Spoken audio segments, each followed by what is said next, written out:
Wewe bwana, ukiachwa unakuwa na mawazo ya kijinga sana. Hivi na kaka najiulizaga.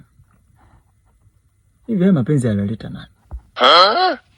Na huyo aliyoleta mbona hakusema kama yanakuja? Angesema basi anakuja mapenzi ya aina gani? Yaani angesema mapenzi ya aina gani? Yaani angetuambia, angetueleza.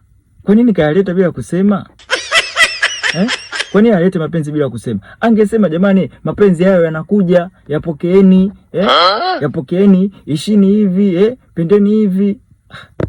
Akusema, kwa nini akusema? Kwa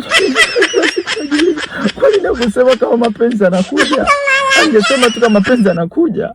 Afu angesema mapenzi yanakuja kidesign gani? Kwa nini hajasema mapenzi yanakuja kidesign gani? Na sasa mpaka leo nimeachwa. Na siku ya 5 leo nimelala kwenye gari na kunywa na yaani mumu nimekapaka na chupa za kukojolea huko ndani ya gari. Kwa nini kusema mapenzi yanakuja?